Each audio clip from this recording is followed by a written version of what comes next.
For a long time now, Corey Feldman has wanted to name names of Hollywood's sexual predators. He's been outspoken about his own abuse, but has been reluctant to name the men who preyed upon him when he was a minor for a lot of understandable reasons. Well, now he's naming names. The video below shows a little context. Corey Feldman has spoken about the sexual abuse that he and Corey Haim endured as minors. Both were child actors. Corey Feldman, of course, was one of the stars of the classic children's film, The Goonies. Like so many survivors of child sex abuse, both Coreys struggled as adults with what they had experienced and the enduring trauma.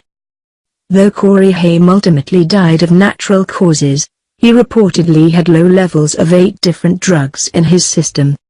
Many believed that it was drug use that contributed to Haim's vulnerability to the illness that claimed his life. It's not uncommon for survivors of childhood traumas to self-medicate as adults or even while they're still minors in order to cope with trauma. In the eyes of many fans, it was sex abuse that claimed Corey Haim's life. Corey Feldman has written about his experiences, about child sex abuse rings that he believes pervade Hollywood. But he's always been advised by lawyers and editors to not name names, because doing so could expose him to a lawsuit.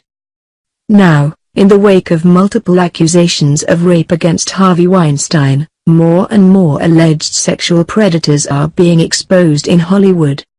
Sexual harassment and sexual assault are, sadly, problems everywhere.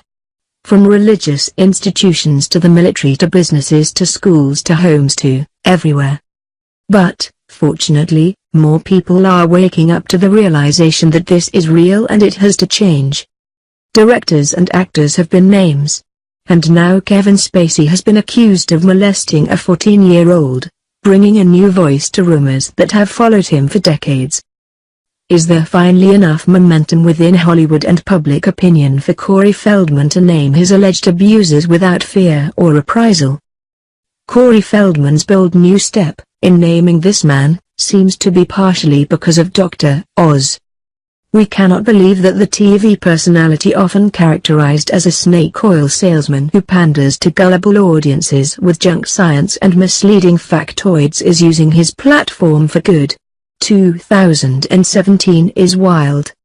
In the clip that you'll see below, Corey Feldman and Dr. Oz sit down so that Corey can call the police and report to them the name of one of his abusers. Corey has long maintained that he told the police everything back in 1993, and that the recorder was turned off when he named names. That sounds like a bonkers conspiracy theory, but we have heard of cases of police departments with unhealthily close ties to the entertainment industry. Rose McGowan's sudden arrest warrant comes to mind, actually. The man that Corey Feldman and Dr. Oz identify in the clip below is an actor named John Grissom. Grissom starred with Corey Feldman and Corey Haim in 2 different films. People believe that John Grissom is the Ron Crimson described in Corey's book. Dr. Oz has revealed that John Grissom ended up serving time in prison for child molestation back in 2003, and that Grissom has not registered as a sex offender since then and is therefore a fugitive from justice. Which is probably why Corey Feldman felt comfortable going on Dr. Oz to issue this accusation. Corey Feldman has previously named his former manager, Marty Weiss, without using a pseudonym. In 2012, Marty Weiss was sentenced for committing lewd acts on a child under the age of 14. Again, that made him a safer person to name. Anyone who has not been caught, however, could potentially sue Corey Feldman in order to silence him.